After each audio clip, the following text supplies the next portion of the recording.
It is July 29th, the year 2020. We are returning to the law offices of Quibble, Squabble, and Bicker with your hosts, Matt, Brendan, and Greg. And our client today, revolution is in the air.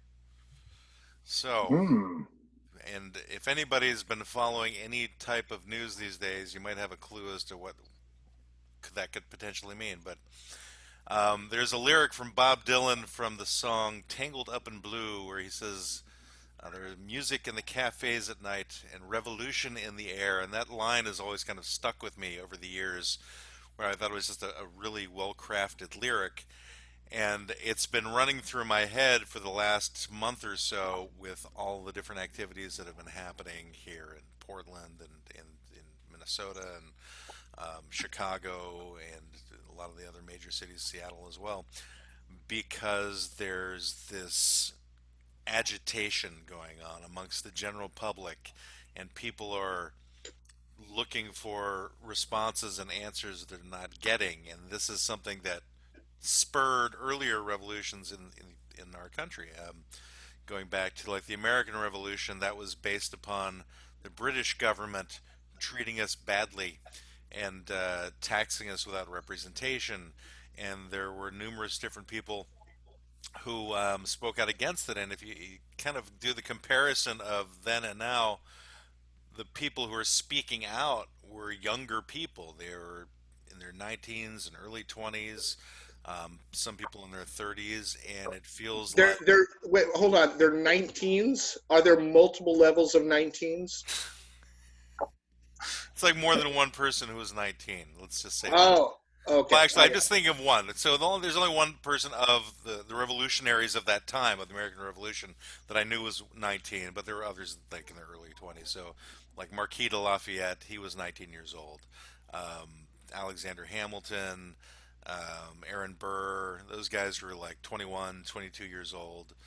Thomas Jefferson was in his early 30s. George Washington, late 40s.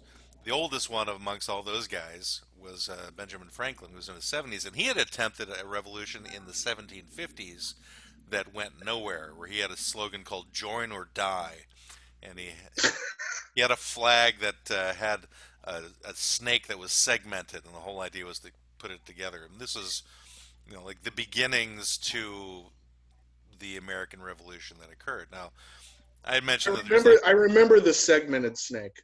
okay, yeah. Was that old back then though? Like when you were, didn't most people die when they were like 55 or something back in the Well, I 1700s? would So think 70 would be old back in the late 1700s, sure. like really old. Like that would be like being 105 now.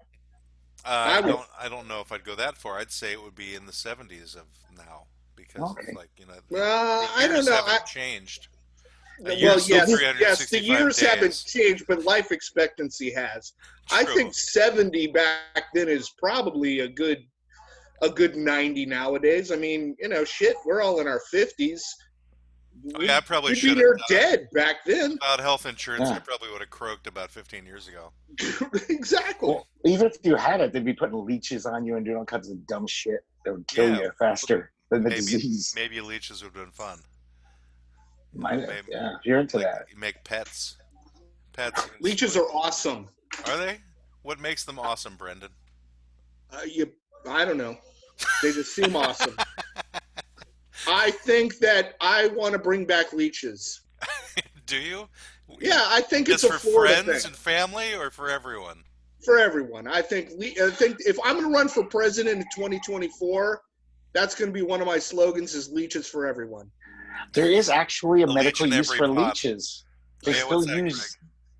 They actually some areas of the body need to like have blood drained, and that's what a Uh, leech will do. like So your very eyeballs? very out now and then they use it. It's like a rare So, thing, but so like a genitalia thing.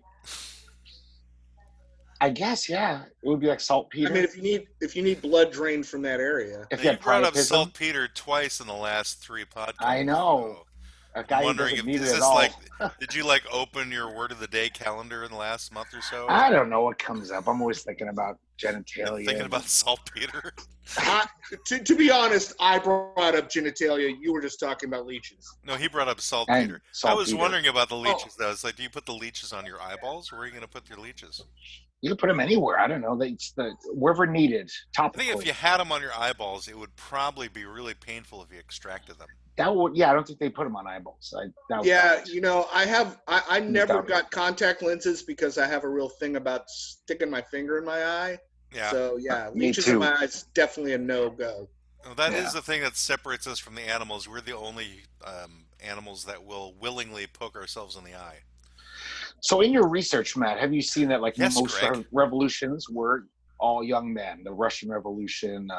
Well, I didn't research all of the revolutions that occurred, but the French Revolution kind of came out of the American Revolution, where they went, Mhm. "Oh, this we helped them to get separate from their monarchy," so it became part of that with the French Revolution.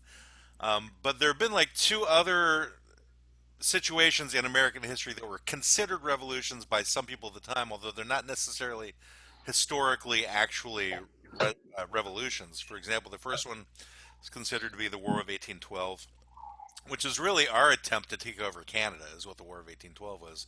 It was like us going, okay, we want the land up there, and we just had incompetent generals, and so we lost.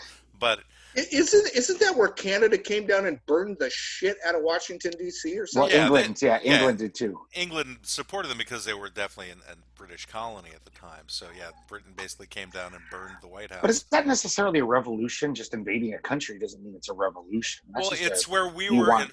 enforcing our borders. So we were like pushing out, so as in like a revolt against them because we were moving into Canada, which is where Britain was still Yeah, controlling, right?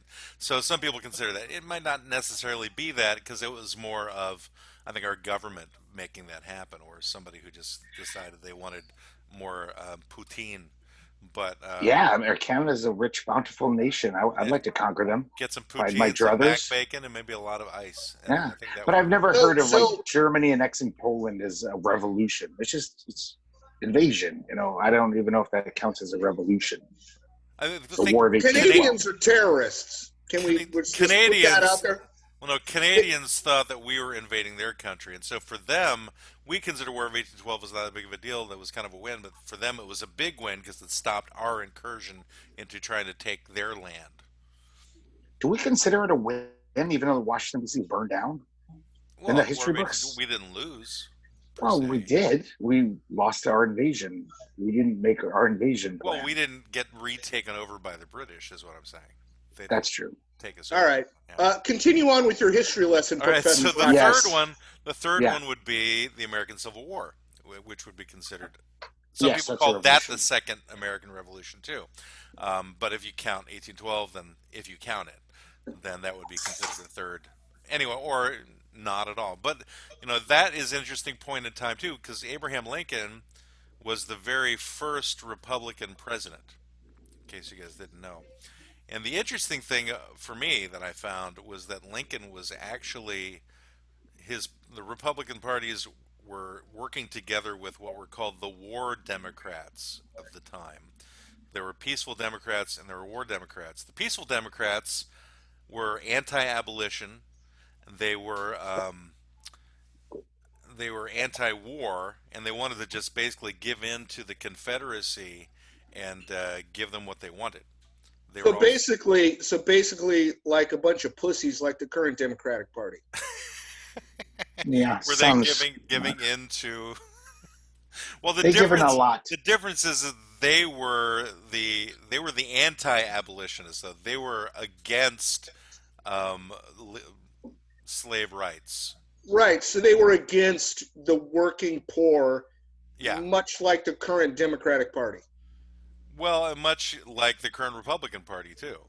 Oh yeah, no, for Right. sure. I'm not. Yeah. I'm not giving them a pass. I'm just saying Yeah. they were the In other war words, the Democrats. ideology of the time, the Democrats of the time were more like the Republican Party of our time. Was the And the But the Democrats of the Republican time? Republicans Party. always was the rich party. They No, always were the wealthy I don't know. They party weren't of like really moneyed rich. They interests. weren't really. They were kind of pro business back then, Yeah. but they were more socially aware back then. Yes, definitely. Like the final, I think the nail in the grave of liberal Republicans was I think 1930 is when, or 19. It was around the time of Teddy Roosevelt, when Roosevelt had lost his reelection and decided to try to get reelected as the Bull Moose Party, which is a progressive party. And he had been a Republican, and then the Republicans kind of shifted their ideologies to becoming more conservative, more fiscally conservative, more socially conservative, and the Democrats started shifting the other direction. So it was Really? interesting. I mean, the Democrats were pretty pro racism up until the, I don't know, the 40s, 50s, 60s in terms of the Yeah, South. What I'm they saying, were the it party was of shifting. racism. It was shifting at that time overall, Right. because then when Franklin Roosevelt came about and the New Deal Democrats came into play, that's when you started getting a much bigger shift in ideologies within the political party. So I always find it funny when the Republicans of now go, well, it was Democrats who like were mainly pushing the KKK back then. I'm like, oh, well, then you guys decided to take on that banner and continue with it. It's like you're kind of ignoring that whole shift, are you? It's like you Yeah, want to take credit for freeing the slaves, fine, but are you not going to take credit for the fact that a lot of people are like pushing the standard of racism currently? And it's like, think about it. Anyway, I mean, I think Well, there's plenty of I Republicans who think are we not could, racist right now. So, but I think we people can are. both. I don't know. I would assume we could all agree that the two party system is bullshit, and we need to go back to the bull moose party because a bull moose is way cooler than an elephant or a donkey. You Well, know? yeah. I was about to bring up with Lincoln. Technically, he wasn't a Republican per se. It was Republicans worked together with the War Democrats, created something called the New Union Party, and it was really the New Union Party that had won the election, with Lincoln and Andrew Johnson as the vice president on that. And it basically dissolved shortly after. I think the last president may have been Andrew Johnson, who was like elected or who was in office under the new union thing. But it kind of dissolved once the War Democrats moved away, and the Peace Democrats lost all control once the Civil War was won. So there was nothing for them to argue about anymore.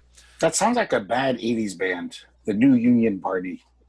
Could be. That could totally be an bad I English band. It's funny. There is a guy in Washington State who is a perennial candidate for various different public offices. His name is Mike the Mover. He actually changed his name to Mike the Mover. And the only reason I know this is I was looking up the New Union Party, and he decided in his last run that he was under the New Union Party because he's run as a Republican and as a Democrat in the past, and he's never gotten any traction. The main reason he does it is to get promotion for his moving business.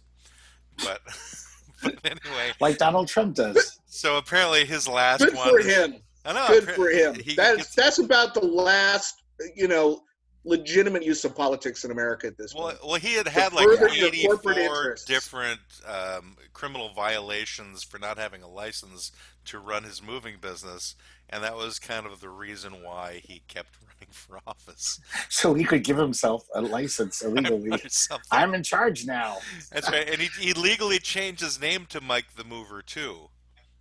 Like it was Michael something else, Michael Sparks or something. This is in This guy's Washington not right State. in the head. He doesn't Probably, sound. probably why he's never gotten elected. Anyway, Yeah, he recently, I think in the last couple of years, actually changed his name again. Now he's Uncle Mover. a worse '80s band, or maybe a '90s I band. think didn't they do a No, duet no, with no, no. Toby Gray? I think that's a '90s band. It's a '90s kind of hip hop country band. Uncle Mover. A '90s hip hop country rap band. There was some Yes. of those, I'm sure. It was like 311 or Smash No, Mouth 311 is more. 311 is more or the actual band reggae. Cracker. Yeah, Yeah, it's more I Uncle guess. Cracker. Yeah, okay. Uncle Cracker, Uncle Mover. They Yeah, all work whatever. together. Okay. They're all the same. Uncle, whatever. So getting back to our client, because our client is very serious. Our client is very disturbed about what's going on because there is revolution in the air that we hear it. As a matter of fact, I just came across a statement from John Kerry earlier today, where he even used similar wording I think I lost the article, but essentially he was giving an interview stating that if the elections go south in November Mm, because of Republican machinations to prevent people from getting to the ballot, that is the is tantamount to lighting a fire for revolution. Those are not his words. Yeah, we have to And, protect and the and so the republic. article is saying, well, obviously Kerry is setting the stage for revolution, setting the stage for it happening because Kerry said it's because that's how, I and Hillary Clinton lost our elections was because of the electoral college. It was a popular vote, and then of course they would ask him, so John, why the long face? We should But have had a that's revolution in 2000 when Bush stole the election. That whole shenanigans in Florida and all that bullshit. That was hey, obviously hey, hey, hey, easy now with the some. Florida accusations. Hey, you guys were. That was the worst time. Worst thing you guys did. what Yeah, guys? the Floridians, Oh, the hanging chads. the Floridas, all that shenanigans, like keeping the people out of the court to, like they wouldn't even let them I'm gonna be recount. completely transparent to my two Portland liberal friends. I voted for Bush that year. Well, good for you. Who's a liberal? Who you calling a liberal? You. I'm not I'm only a liberal compared to Oh, conservatives, but I'm not a liberal compared to liberals. I'm Yeah, conservative I've compared to and okay. I'm a liberals. Well, liberal. we can certainly talk about the degrees of liberalness because up here or down here, I guess I'm a radical liberal. If I moved up there, I'd be a conservative. I'm sure. I mean, Right. I I'd still be talk to throwing a friends brick up at in your head. Seattle, and I say things, and they're like, "Oh my God, what's wrong with you?" And I'm like, "I don't know. I guess I'm crazy." What are they saying is wrong with you? What do they think Uh, is wrong with your point of view? What is it you're well, saying? let's see. Let's see. So You many know, things. there's so many things. I try not to obviously get too involved on Facebook about this sort of stuff, but I'm not. Let's see. Let's pick a topic. There's Sure. multiple topics. Pick one. Anyone. I know. Start with one. So let's talk about. Sex, baby. No, I was thinking Talk the about same thing, you and Matt. me. let's talk about for a second because I think it's sort of to the point of the revolution as it exists. Let's talk about white privilege for a minute. Okay.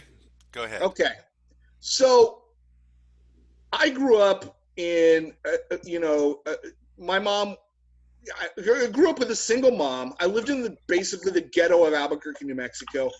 Growing up, I experienced zero white privilege. I had no sort of privilege guaranteed to me because I was white, other than the fact that the black kids in the neighborhood took care of me because I could talk them out of situations if something came up because I was white. I think So you've got to a the misinformation about what white privilege actually is. oh Yeah.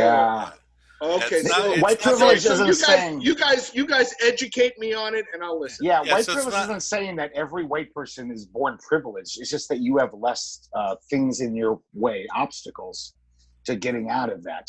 Like when you get a bank loan, you have a higher chance of getting one. You have a higher chance of, well, not getting beat up by a cop for a speeding violation. You got a higher chance of getting hired. So, yeah, you started off poor, but there would have been more obstacles in your path if you were black, and Right. you And might that. have stayed poor forever. You know, Yeah, that's that's all. It's not essentially saying all. everyone's It's not privileged. because people get any benefits from being white. It's well, I mean, if you Well, you consider do. they're latent benefits, essentially, they're not like, Yeah, oh, you're white, so here is this.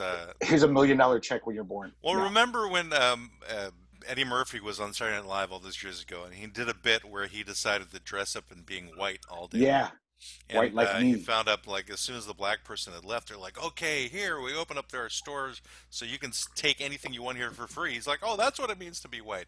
Yeah, we're not saying that's what white privilege is. White Okay. privilege is essentially you don't have the obstacles that black people do based upon their race, and that's essentially what the privilege is.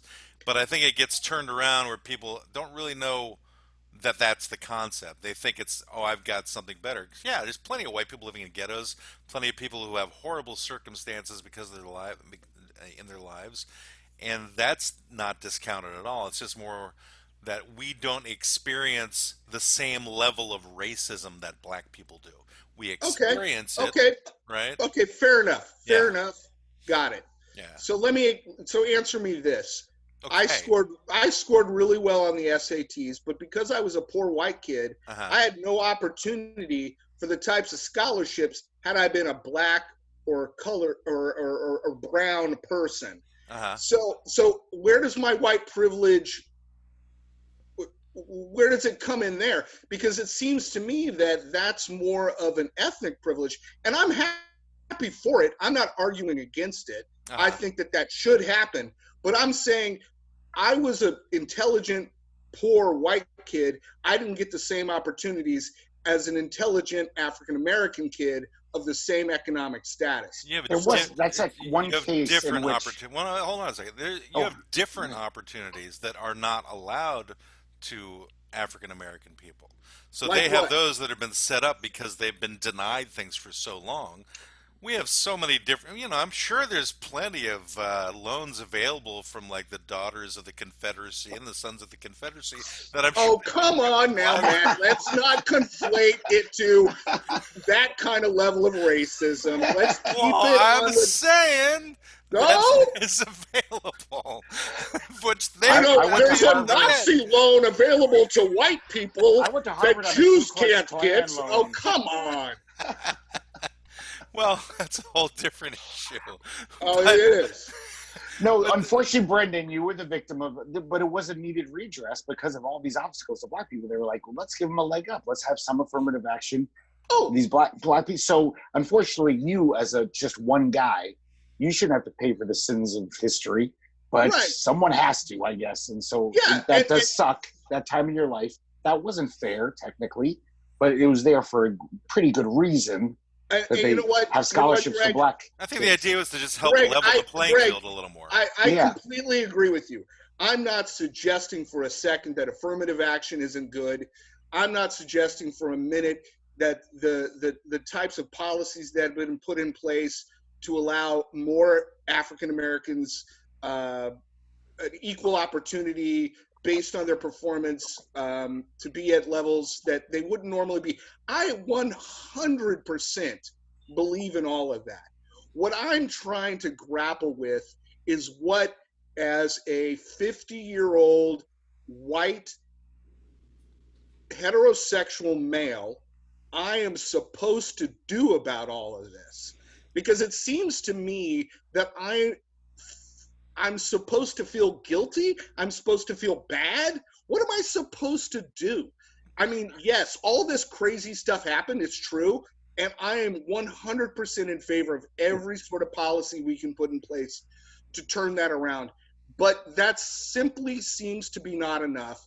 And I need to be shamed yet even more. I But think I get where Brendan's coming I from. It want to does know seem who's like shaming him. Who's shaming him? I'm not if feeling they any are. shame. I'm I not hear it feeling in any the shame. media. I'm not feeling any pressure. I'm not feeling any type of leverage being I've put talked to on some young me. kids where it's like the old Minor Threat song, "Guilty for Being White," and it's like Brendan. I mean, everyone would say this is you can't really say this. Like I'm not racist, as far as I know, consciously. I don't act that racistly in my life. I never have. But I'm basically to blame. I'm part of the problem. A lot of people say that if you're white, you profit from the system in place, and I have. I know I have. I know there's been many less jobs I would have had. They would have just been like, "Ah, it's a black guy. Let's not hire him." And I wouldn't have known why. Maybe I would have been like, "Oh, I guess I just wasn't qualified enough." But I would have had less, and I barely had any opportunities in my life. I'm very poor, but I had them. That's by choice, Greg. Don't just say you haven't had Yeah, opportunities. You've had plenty of opportunities. You've just chosen not to take them. yeah, but I still Stop sometimes being needed a job, and I couldn't self-pitying. get it. And I couldn't get a good job. I mean, it wasn't that easy. But I'm saying it would have been harder if I was black. Yeah. Yeah, if you were a agreed. black person in your circumstance, Greg, yeah, life would definitely be harder. I actually agree with that. You've had it easier, I think, because you're white, but a black person in your same circumstances would have it harder because Yeah. they would be looked upon with a little more frowning, looked upon with more of a negative eye. My wife was telling me that a long time ago she worked for a particular chain, well-known department store chain, and she was part of the security, the people who would get the shoplifters, and they were specifically given instructions to profile African Americans who came into the store. Like Sure. They were told that they are more likely to steal. That was specific instructions from the bosses in that Yeah. particular department store. And so that in and of itself exemplifies white privilege. You know? Right. And that's fucking horrible. Right. No one will deny that. Yeah. But my point is, so we're gonna burn everything down. We're gonna revolutionize. And to what extent Uh-huh. can we change effectively the way people think? Well, So allegedly, allegedly, per the Constitution of the United States of America, we have the okay to burn it down and start over again. Thomas Jefferson. okay, but That's actually in the Constitution. no, to burn it down. I'm. But It's not really in the Constitution necessarily. have you Can read you it? Can you want to point out what part of the Constitution says burn it down? I think No, I Thomas said it Jefferson doesn't said say that. burn it down. I don't Yes, think you he said that did. in the. No, Yes, I'm you saying did. I said Well, burn it he down, but I was- didn't mean that it Oh, actually you uses said, those but words. you didn't mean. Mr. Quibble said, but he didn't mean. Okay, so read All right, me the I Constitution. know when I'm being overly interrupted, someone's just trying to be funny. So what I said was yes, he was going to burn it down, but not that the words "burn it down" are in the Constitution. You silly man. Okay. No, they said So- fuck it up. I think you have the right to Was fuck it up fuck this it up? country. Thomas Jefferson said, "No matter what, just fuck that shit up." You can tear this whole motherfucker down. That's what he said. Yeah, the Constitution is supposed to be a living, breathing document, right? And so, anyway, as we find it, I'm going to see if I can track down that actual quote. While you So- look that up, I just want to say a quick thing. Oregon, I just found out, still has legalized slavery in our Constitution, and they're looking to change that. The wording that's still says. Well, Yeah, that's it's a good about time, thing. huh? Yeah, that's about time.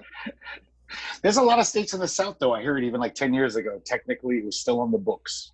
And then they passed laws to say, just for the sake of propriety, let's get rid of this. It's just unseemly.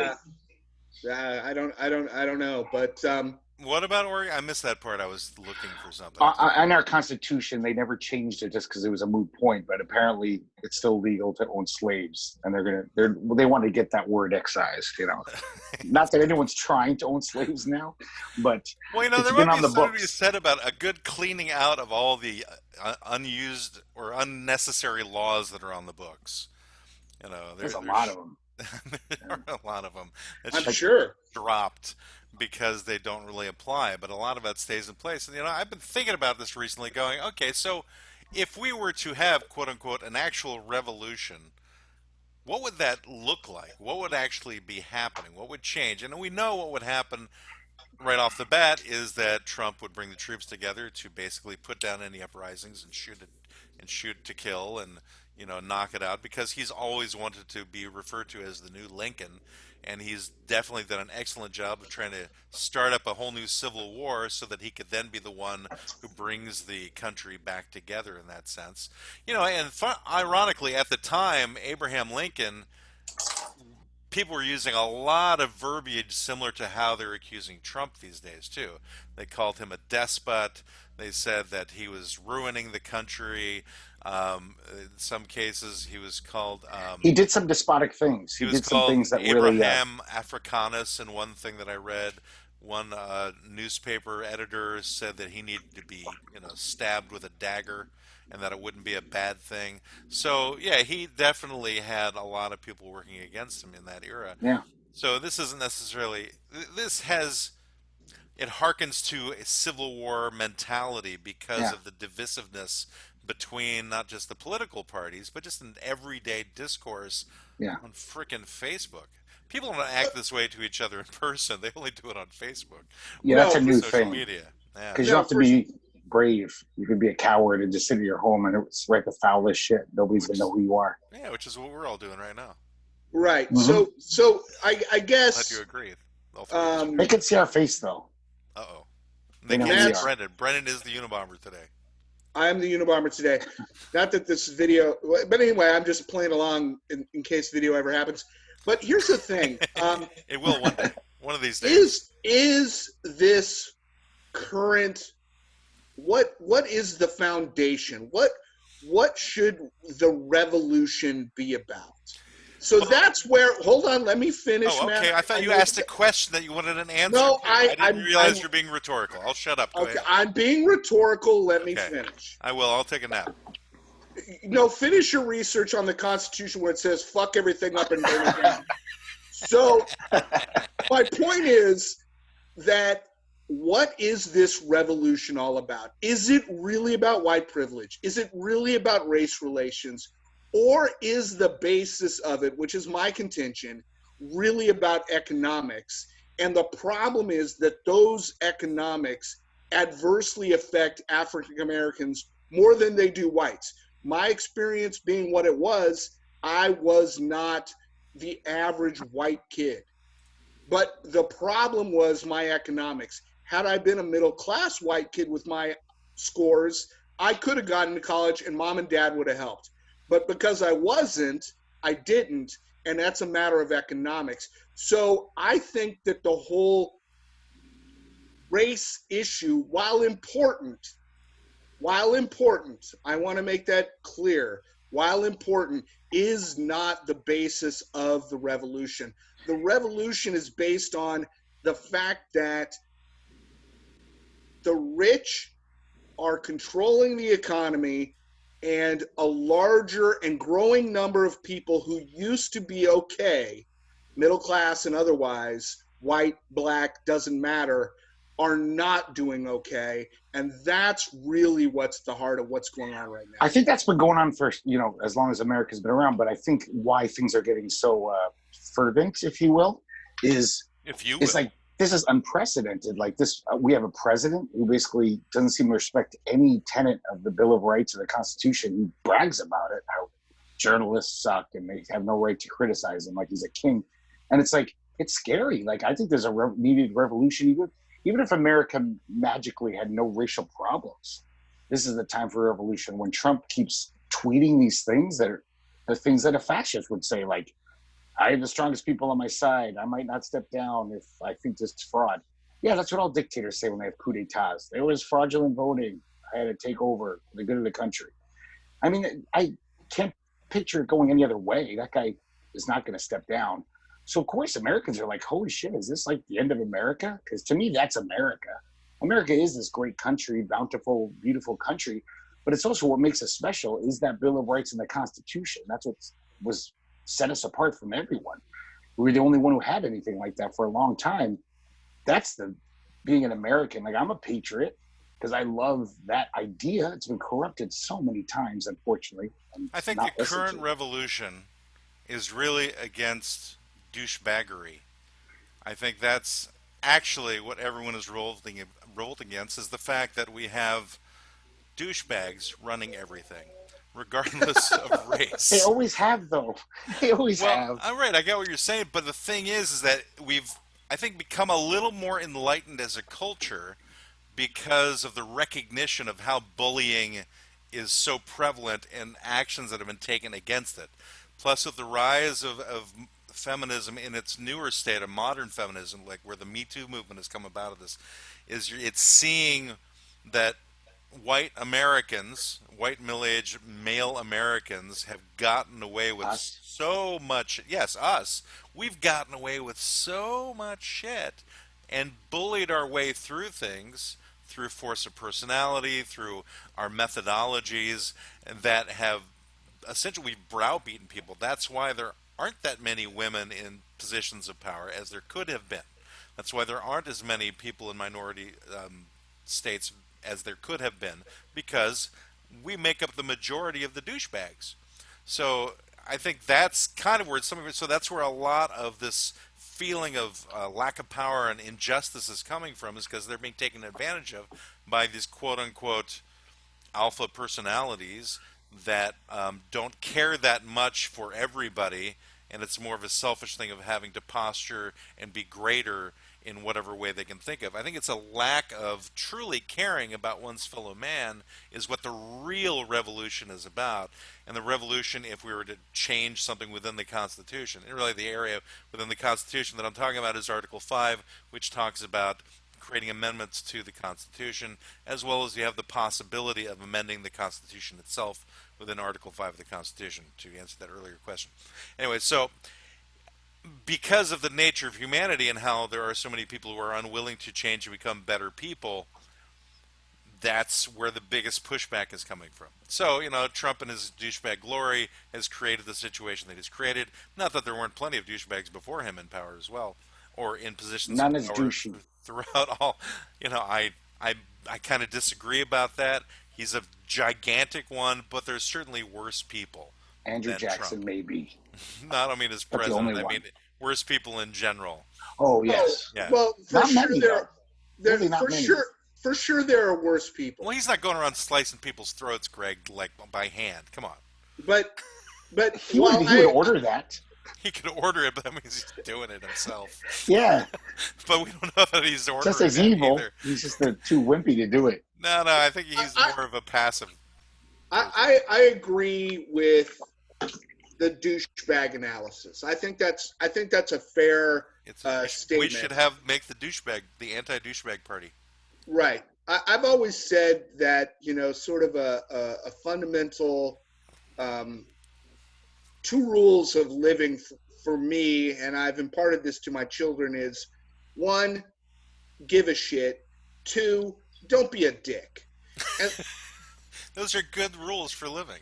yes, I think those are very common, basic rules. But you have to steer them what to give a shit about. That's true. Now that's true, Yeah. and that's where it gets fuzzy. Don't give a shit about the Confederate flag because it's meaningless. Right, Well, but it's meaningful, actually, but in a bad way. right, but giving a shit implies that if somebody is upset by the Confederate flag, you should give a shit about them too. Yeah. So that's If they are upset that you're burning the Confederate flag, you should give a shit about them too.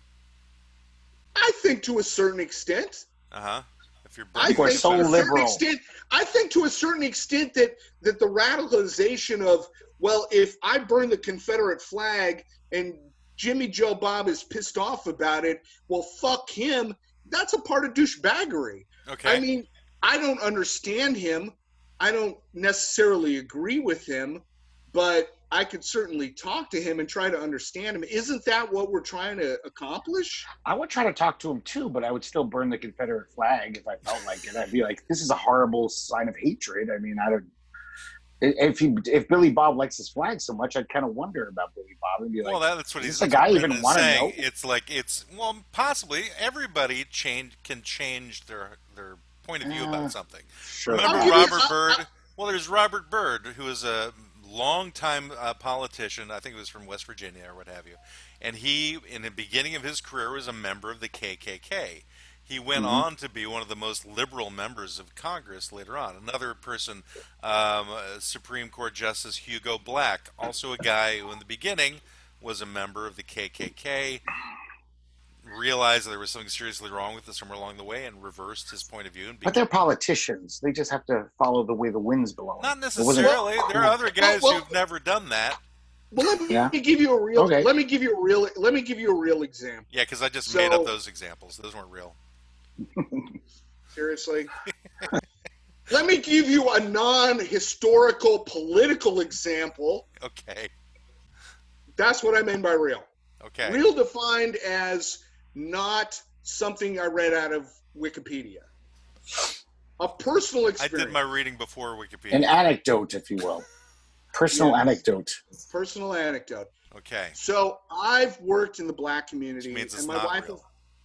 Yes, my wife and I have worked in the African American community for like pretty much 20 years, tutoring kids, doing stuff, providing services. We've done all that. Now, why do I say that? Because we worked with a pastor, a white pastor in Arkansas. The reason we worked with him is he saw a way through the grants that we were doing that he could make some money tutoring African American kids. And so we did. Smart. And we ended up, yeah. We ended up going camping with him in Arkansas. This is like, I don't know, 12 years ago.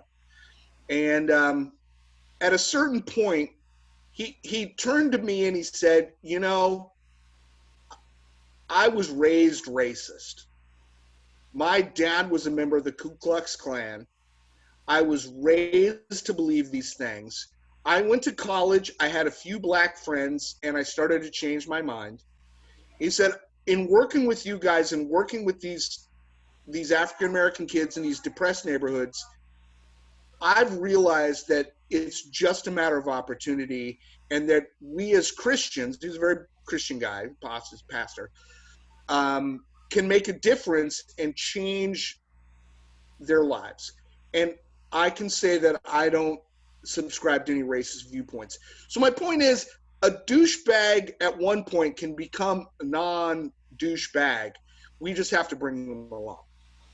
Well, It happens every now and then. and if they're rational people, and that's the thing, is that if they're rational people, they can have that change of heart, that change of viewpoint.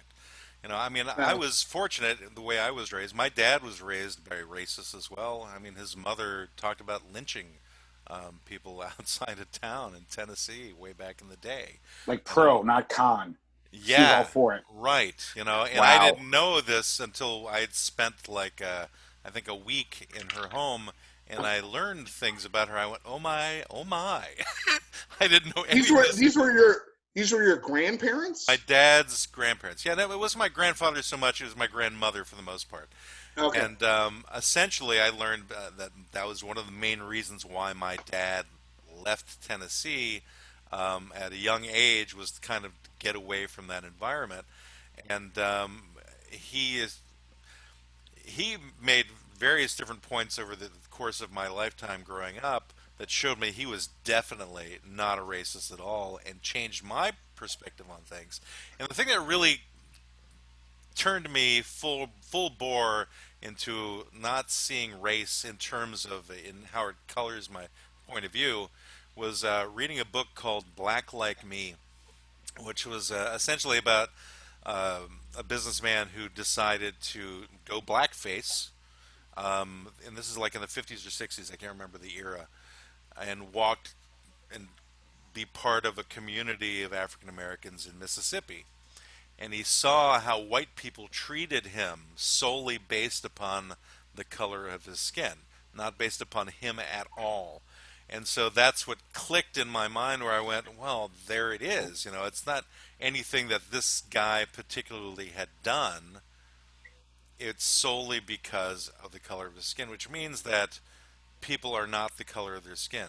People are not what their outward appearance is. They are only what's inside of them. So that On was, some TV show in the late '90s, they had Michael Moore did this thing where Danny Glover tried to hail a cab in New York City, and then they hired this white guy who had been in and out of jail like 5 times, committed multiple felonies in his life, yeah, and of course, you know who got picked up and couldn't get a right. cab. And there's white Even privilege though right there. Danny Glover's a pretty great guy, never been Right. arrested, and So this guy that's was a like a total criminal. premium. That's a premium example of white privilege. Anyway, my only point was like that's what changed my point of view and how I see things and how I work with people. And so, from my own point of view, I don't know if I've told you guys the story before, but when I was in starting college, I worked at a lumber yard in downtown Baltimore. I was the only white guy there. I got along with people pretty much, but I didn't know what the Confederate flag meant, other than it was like a symbol from the Civil War. The Dukes of Hazzard. I didn't know the symbolism behind it. I didn't know the visceral nature of it. And so one day, and this is a shirt that I had bought when I was in high school overseas. So, and there was like Confederate hats and stuff and Confederate flags, and you buy that stuff. It just looked kind of cool to me.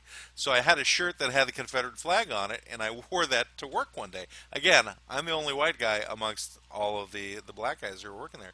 And everybody stopped talking to me that day, and I really didn't know why they did. Mm-hmm. I really had no idea. Now there was one guy I had a better relationship with than others, and I asked him. I said, "Listen, I'm like, everybody just kind of stopped talking to me today." I was like, "Why?" He's like, "Oh, they think you're in the KKK." I was like, "What?" I'm like, "There's And, no way I'm in the and, KKK." and I'm then like, "Holy crap!" the next day you wore your Sid Vicious swastika No, T-shirt, I punk didn't rock do T-shirt. that. No, that day I threw that shirt in the trash because there's no way in hell that I would ever be a member of the KKK. For one thing, at the time I was Jewish, and They the wouldn't have you. KKK not big fans. which is also a thing that made my grandmother unhappy was the fact that my dad married a Jew. So, Ooh, you know, ouch. it wasn't a big fan. Wait, hold on. Are you not Jewish anymore? Because you said when I was Jewish. Well, if you ask my mother, I am, but I renounced the religion sometime in college, a long time ago. All right, Yeah. fair But if enough. Hitler rose to power, he'd throw Matt in a camp. What's that?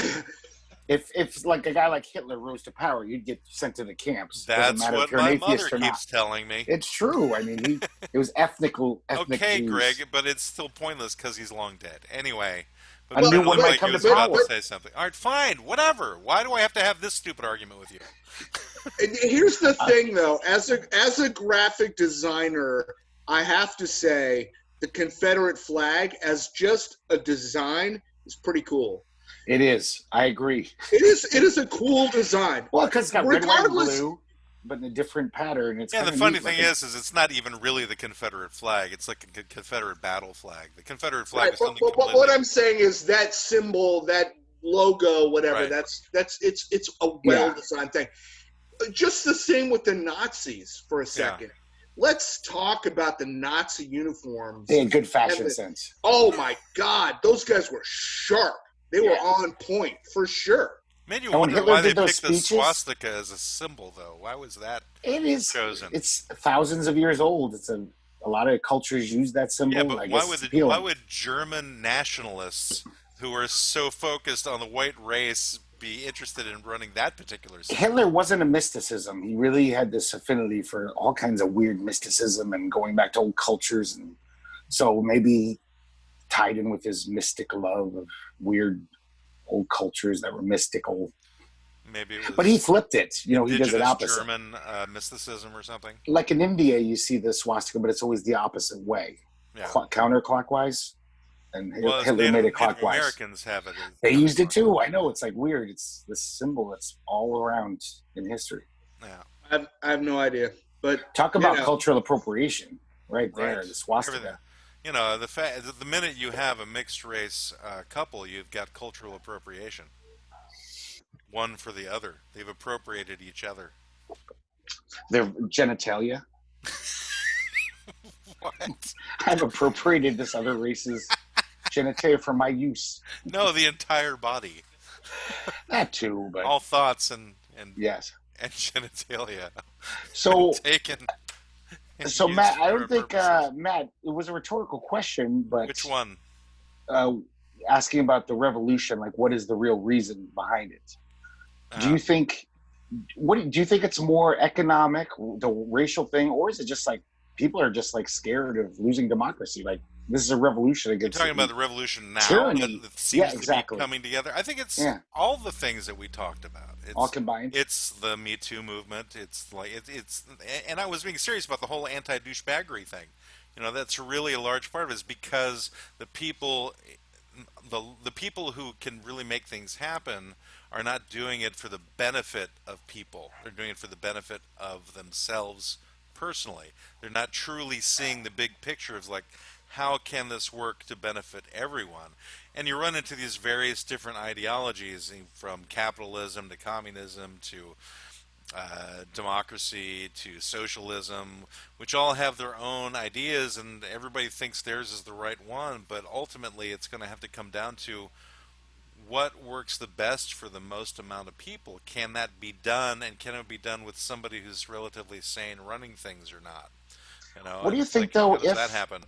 I know this is kind of hypothetical, but if we had a president Yes. who didn't think of women as pieces of meat and didn't think of any other race as an underling, but he had the same fascist tendencies of like muzzling the press and telling them to shut up, could there be a revolution just for that? If Trump had nothing to do with the whole racial thing going on, he So wasn't a racist.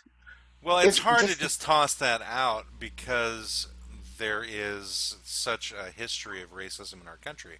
I mean, it's Yes. been designed since there were slaves. And I'm just saying, keeping if he was slaves in sensitive check. to that and he actually listened to these people and said, I'm gonna try to do the best I can, but he still had these anti-First Amendment tendencies. It's like that alone is reason enough for revolution. Someone who doesn't respect what it takes to be an American president, which you have to defend the Constitution. That's your first job, is defending the rule of law that we've set up. well, Yeah, and Well, he's against them I all. don't think I disagree with you there. Yeah, so I I'm think that I think the question is what is the president or any elected official supposed to do about the preconceived ideas of individual people? they can't You, stop racism, but there's many laws you could do. Like there's still laws on the books that are like okay, prejudicial against but what laws people. specifically do we need to pass to make uh, in the sense of what government can do? What laws do we need to pass to achieve equality? I mean, That you can't do that. I really feel like the American people and the American government have done a pretty good job of trying to make things as equal as possible, if not more equal, rightly so, for people of color. I think we've done that. So where do we go now? I feel like we're just arguing about people's mindsets, which we can't legislate against. No, you can't. We can't do Well, anything you about that. can, in a sense, which comes through education, right? So it's not that you can force somebody to change their point of view, but you can legislate what people will be educated with and what they will be learning in terms of from when they're young and to how they're growing. And essentially, it's like an indoctrination of a proper mindset, which is something to kind of stay away from whenever you're trying to legislating a belief and what have you. But Yeah, because I think a large part of it please comes tell from me about religious that, beliefs. Matt. Tell me how the government mandated indoctrination of our youth is a good idea. It's called the Department of Education. It's called teaching them real history, maybe, instead of Right. whitewashed You know, history. and if we could find what the real history is, it can be tricky. But there's a few books out there which go into the real stuff. I think, though, in terms of it all has to be isolated to what's the problem you're trying to solve, right? So I think the real Agreed. case. So, for example, bring up Black Lives Matter. That the real situation there is police brutality and a being against for what can be seen against minorities, more so in terms of percentage wise against white people. Now, there's certainly lots of brutality against white people, and so maybe that's also the thing that needs to be changed is the brutality as a whole, regardless of skin color, needs to be brought down too. You shouldn't just be beaten on people. Although some people, to be honest, need to be beaten on because they, they have Legislators can easily right been now beaten just back. that's one thing they could definitely do is pass laws that Mhm. actually uphold laws that exist already, that you can't murder an unarmed person just because you're a police officer. Yeah, If an unarmed person and there's proof that you just killed this person, he's not a judge, he's not a jury, he's a police officer. He's got to take him to the station and book him. right. And this keeps happening. It's not just these, it's really, and imagine before cell phones, we didn't even know they were happening. There's by Right. thousands Oh of people. yeah. I'm And sure none of it's them, happening none all of over these the police place. officers, so few have gone to jail for it or even been barely reprimanded. Like, And oh, I two think weeks that it really suspension. didn't really happen. So they feel they can still do it. We've got a rabbit in my front yard. What the heck? It's just a Well, rabbit randomly grazing in my front yard. Okay, That's, I ADD have a guys, get I have back a on your train. I have a rabbit in my I've never living room seen that in a happen cage. before. That's But one right there. Anyway, you guys can see it, right? so I pointed to it. yeah, I Yeah, see yeah, it. yeah. Yeah, it's cool. You So vividly painted it in my Maybe imagination. I'll turn my going laptop around. You see the rabbit out there in the yard? no, No, it's too far away. And neither can the listeners, Matt. yeah. So So you're going to edit this out. Going back to Maybe. your point, Matt. You know, unfortunately, the numbers in terms of African Americans being killed by cops and white people being killed by cops doesn't add up. The statistics and I don't have them in front of me, and I've certainly looked at them, and I've looked at them critically. They don't add up. Yes, African Americans are killed by cops. So are white people. The Yes. problem is cops. The problem is that our cops are generally unprepared for the work they have to do, and their orientation is not what it should be. So, unfortunately, the defund the police, which is a good idea, but it's bad marketing. Um, it should be that there should be a radical change in the way that police interact with our communities, whether they be white or whether they be black, because whether they be white or whether they be black, the kids that get shot and the kids that get murdered are generally poor kids. Right. Yeah. Yeah, it's like kind of the nature of the system in terms of the communities in which they live, because there's the rampant drug use, and drug use means drug dealers, and drug dealers means cartels, and that means killing Crime. generally. Whenever you're dealing with that particular mindset, and you know, the education needs to work towards trying to get people off the drugs, but one of the ways to get people off the drug is to help out their self-esteem and their lives be a little bit better, so they don't have to rely on those things fully as an escape.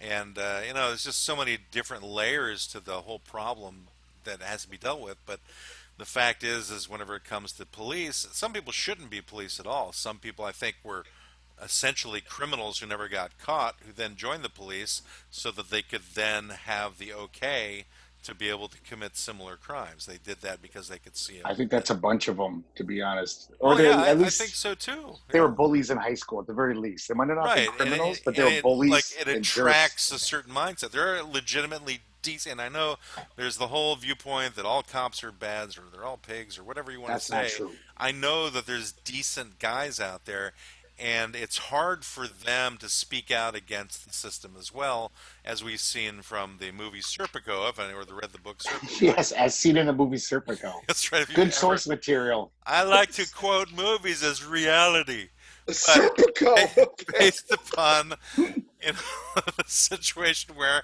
it's one cop in the middle of a corrupt system, a bunch of corrupt cops trying to do the right thing, and essentially they're trying to kill him for trying to do the right thing. So there is that difficulty at the same time, and Internal Affairs winds up getting a bad rap because they are the ones who are supposed to dig into that, but they're getting shut down by the brotherhood of the police officers because they're looking out for their own guys, whether or not they did something wrong, because they don't want necessarily it to happen to them. So there's all these freaking layers that are involved in dealing with this situation, and ultimately it really comes down to anti-douchebaggery laws is, I think, what's going to have to really fix things.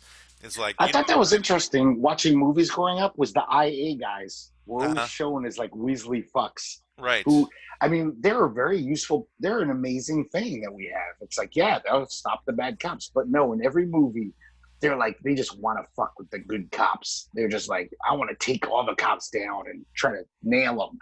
They're just assholes always. They're never Well, I like think there they're needs to heroic be. what they're doing. I think there needs to be less polarization towards whistleblowers. There needs to be less Yeah, backlash whistleblowers are towards great whistleblowers. And yet, you know, Trump was all about exposing whistleblowers because because he he's didn't a like piece what of they were shit. saying, right? Yeah, yeah. Because But he's a douche. a good person likes whistleblowers because, like, wow, thank you for alerting us to this problem, and we wouldn't Yeah, have known. unfortunately, can become like what the Stasi used to do in East Germany, which was get people to spy on their neighbors, and it can No, turn into that also in terms of whistleblowing. Is you can have people who are like, hey, you know, this guy over here, I saw him do this. So you'd have to have a lot of heavy screening for anyone who would be in a whistleblower perspective.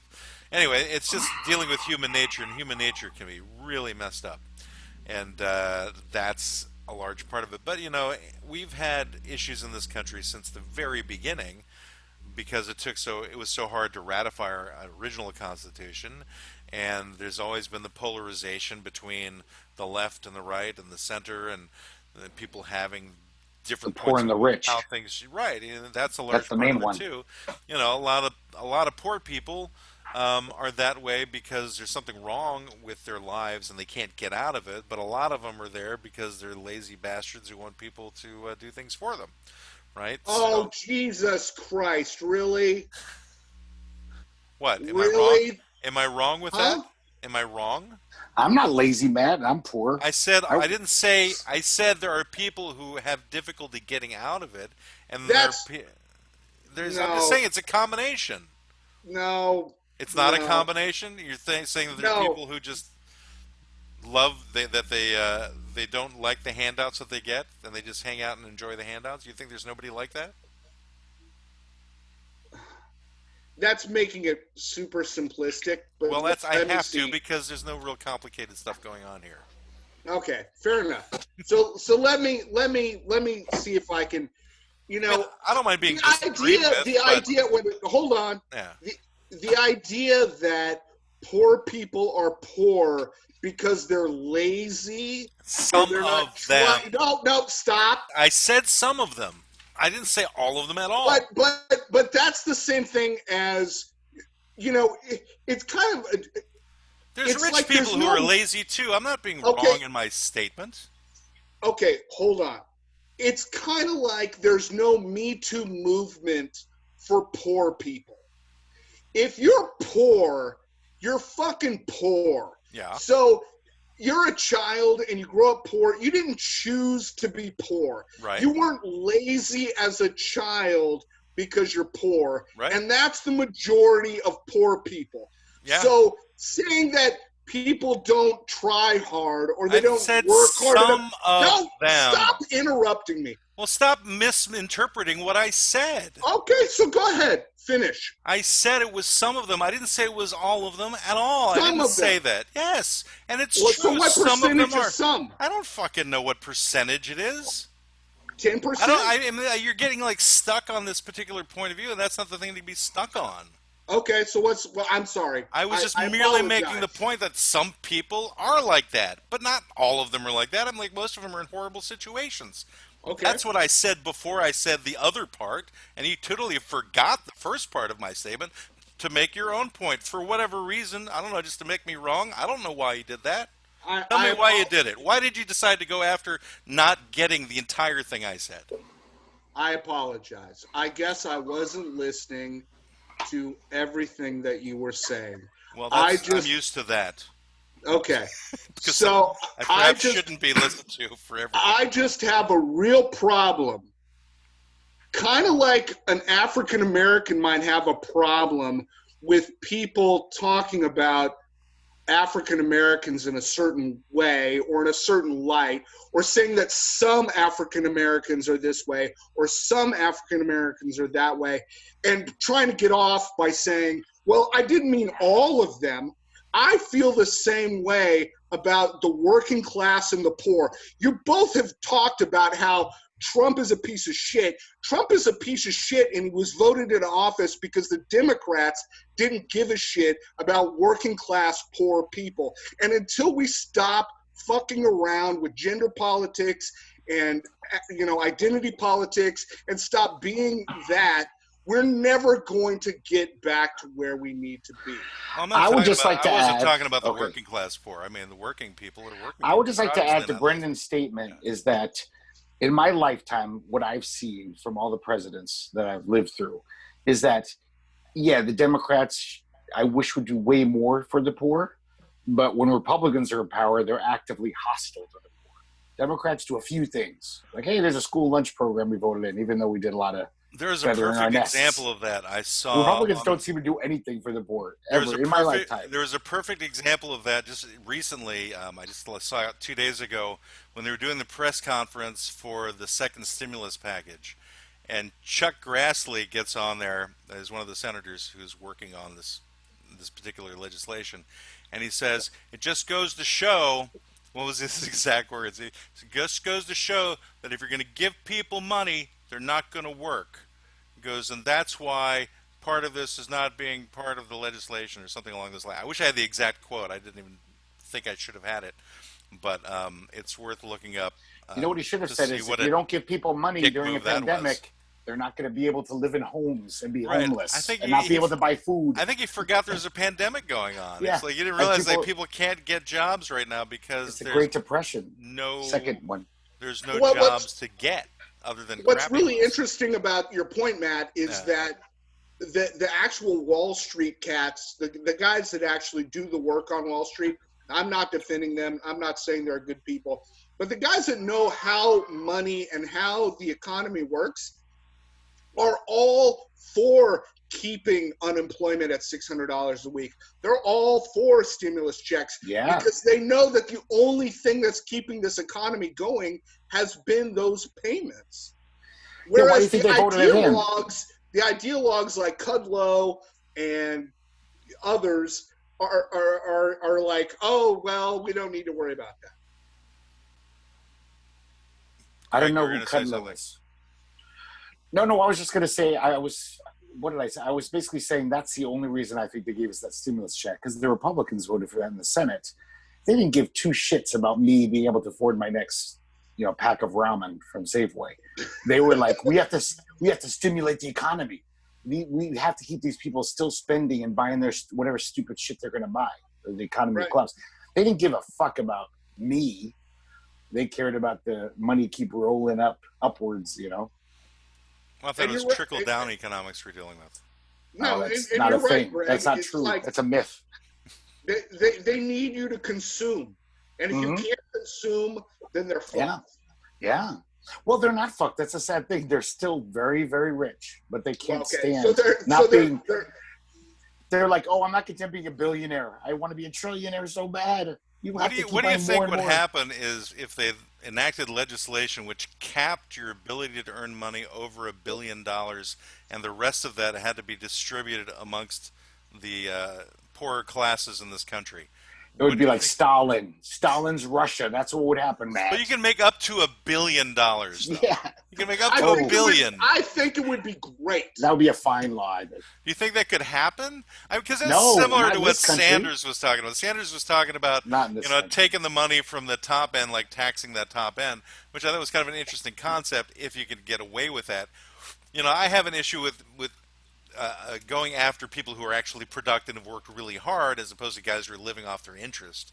I'm not a huge fan of people who are just living off the interest that they make, and that's how they're productive. So there's certainly plenty of lazy rich people out there. Yeah. Just look at Donald Trump. To give the converse to. Well, the fact is that he works doing something. I don't know what he does. Yeah, really badly. He puts in a lot of hours doing whatever it is he doesn't. does. He tweets all day long. I mean, come on. Yeah, exactly. He watches TV. He gets up at noon, does a few briefings, and plays golf. He makes He's a very lazy man. But he apparently is working till like 2 or 3 in the morning. No, he's up on speed. On Adderall. He's on speed. He's on Adderall. He's an Adderall addict. Here's the thing. There's no, there's been plenty of times that they've tried to apply a wealth tax in other countries, not ours.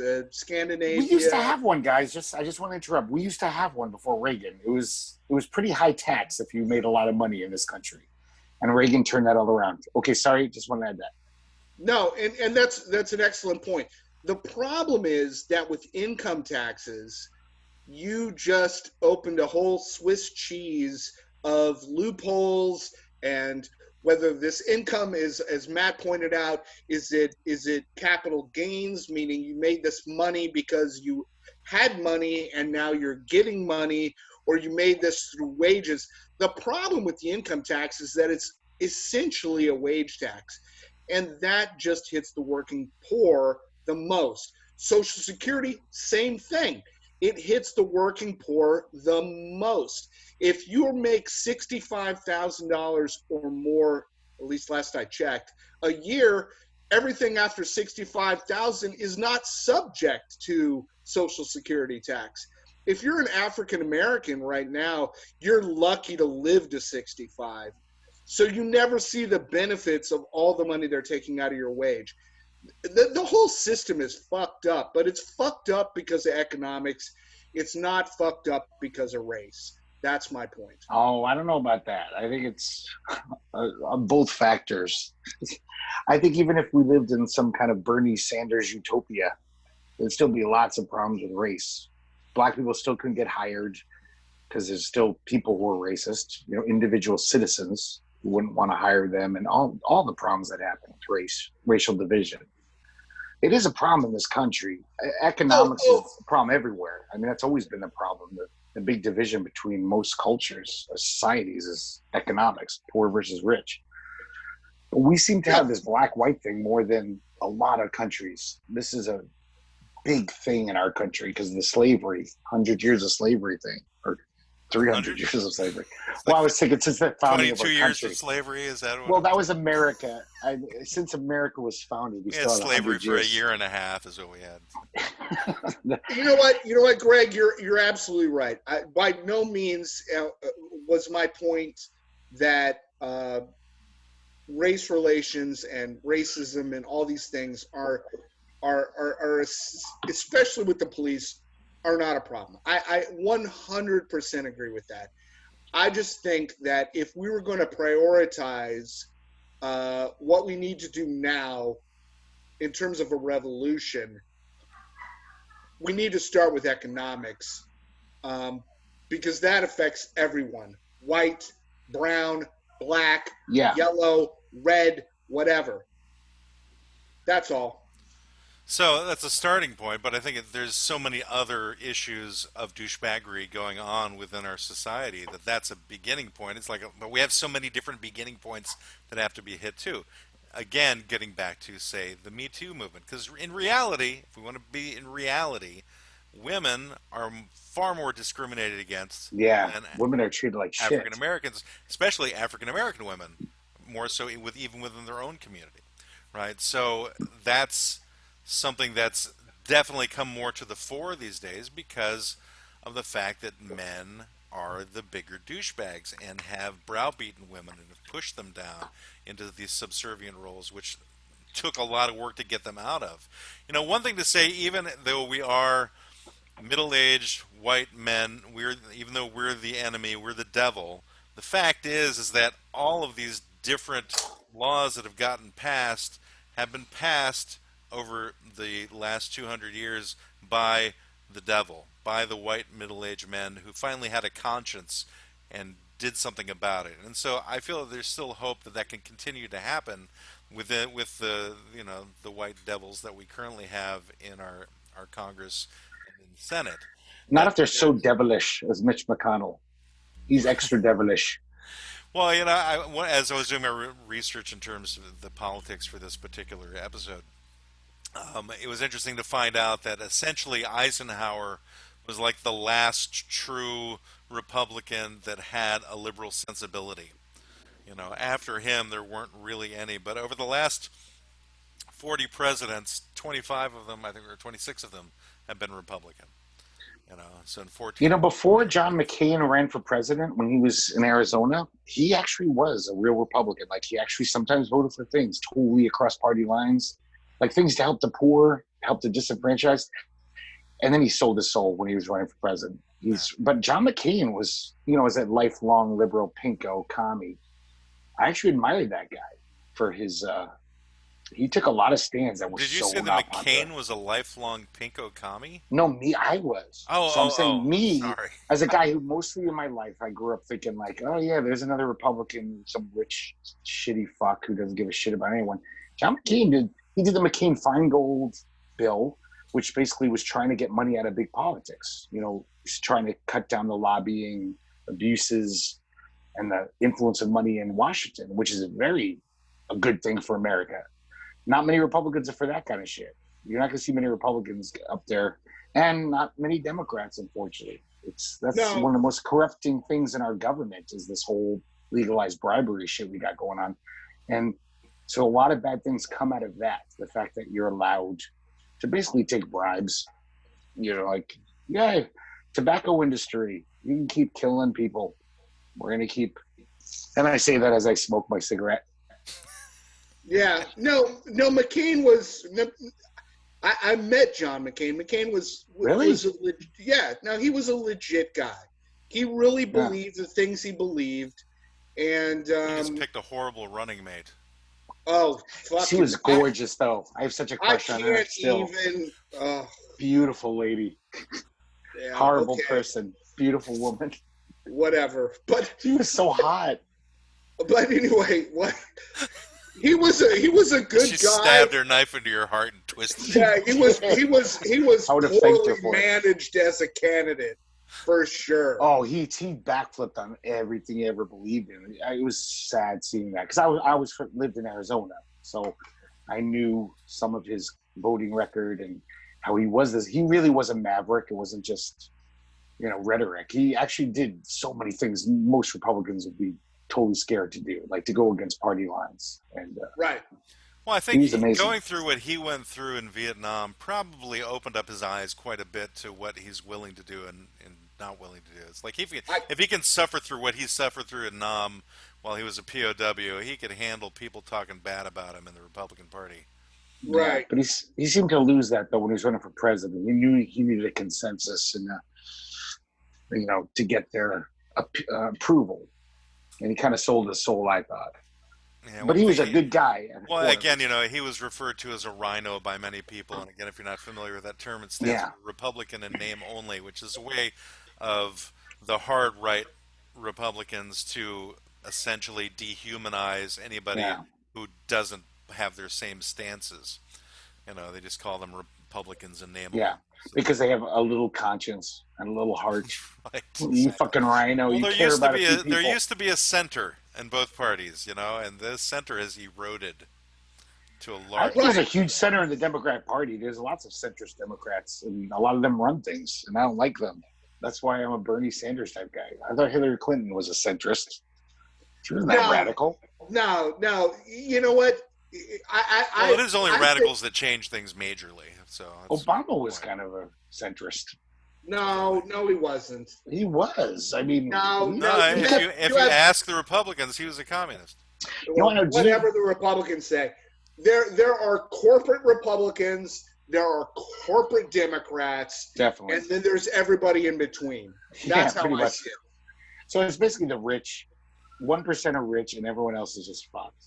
Republican and Democrat, we're the peons, we're the serfs.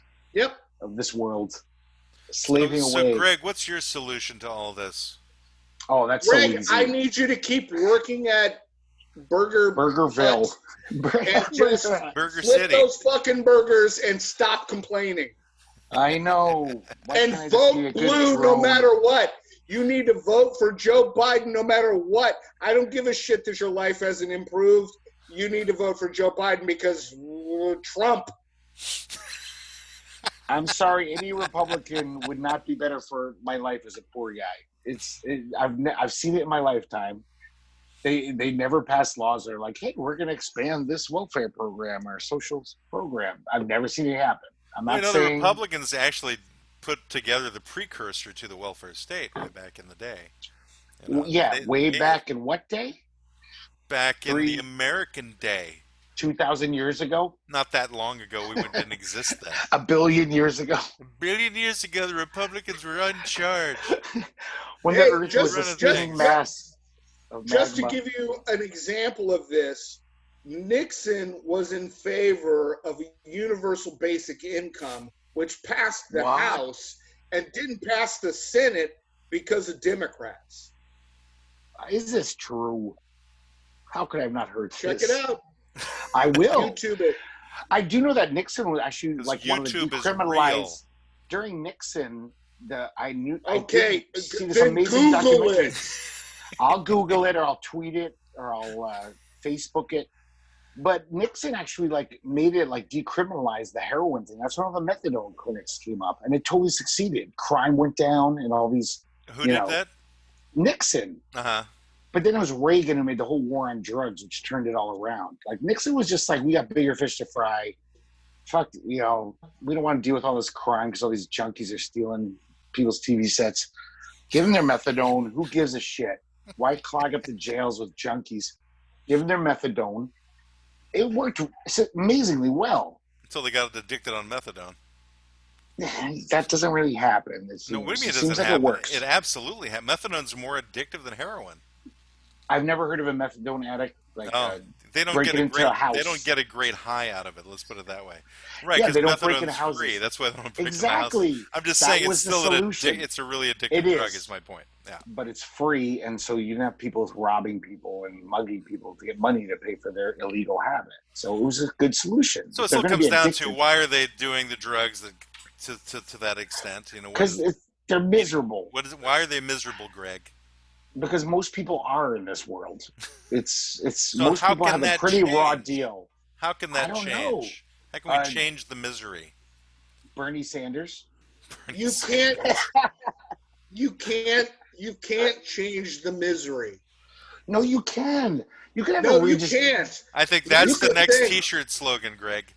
You Is can't it? change the misery. Okay, That Brendan, one you will grew up. sell. Brendan, you grew up poor, right? Yeah. I'm sure your mom could have gotten food stamps and maybe some programs. Yeah, she And did. She did. imagine if they weren't there. You would have been extra miserable. You might have actually starved to death. You might have not gotten any health care, and you might have died from pneumonia when you were 8. Things could definitely get worse. The social safety net's a good thing. I know it Oh, costs a oh, lot of oh, money. hold on, I don't hold on. think Maybe Brendan's I'm being. disagreeing with you there, Greg. No, I know that. I'm saying, but this is all part of the thing. These are laws that were passed. It's not like something that you can't solve, or at least alleviate a little. I mean, having food stamps was something congressmen, Right, legislators did, and it helped a right. lot of people over the 7 decades it's been in effect. It's helped a lot of people. So you Right. can pass laws that'll Yeah, if make we less got rid of people the arms miserable. industrial complex, we could just put a lot Oh more my money back God. into Fuck yeah. our Yeah. infrastructure, and that would change a lot of things. But that's a hard Yeah. I, one to beat. Yeah. I think, Greg. Here's the thing. I believe this is, I believe that everyone should receive a universal basic income. Everyone should get, no questions asked. From Andrew Yang. Yeah, thank you. I thought the He same thing. wasn't the only one. I think Martin Luther King supported it, so did Thomas Paine. So I think everybody should get that because we can't afford it. It should be obvious to everyone now that if the situation is dire and we need to pay people to survive, that we can. Now we have to do that as a part of, I don't know, giving Boeing a bunch of money or a bunch of other corporations a bunch of money. We don't have to do that, but we can give people money, and we should, and that's a good way to go. Now, Well, I think you're absolutely right. There's so many things that have changed because of the quarantine that are going to completely make everybody revisit how everything works and how you can survive and what you can do. I mean, I'm in a fortunate circumstance where money isn't really an issue for us right now. So, I mean, if it was just me on my own without how support is from, that? I'm sorry. How is that money isn't an issue for you? it's not really because my wife is a school teacher. She gets paid all year round. Okay. Right. So there is income coming in. Plus, two of the people who live here are essential workers, so they've been working this entire time.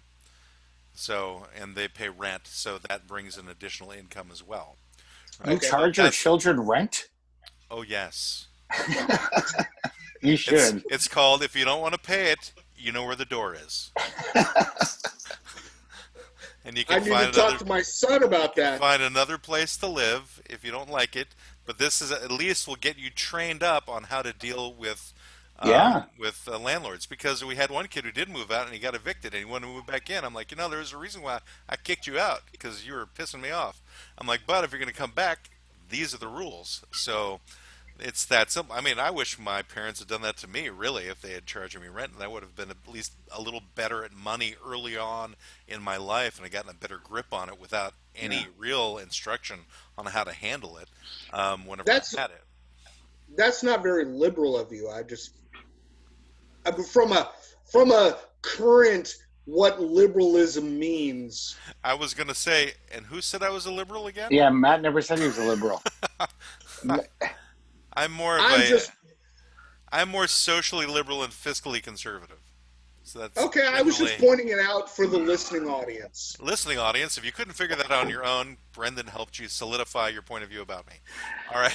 So, Matt's more of a middle of the road guy who just likes to mock everyone, so he doesn't want to take any stance. So, like, who's mocking?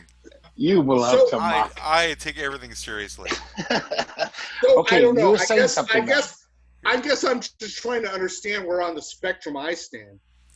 Which spectrum are we talking about now?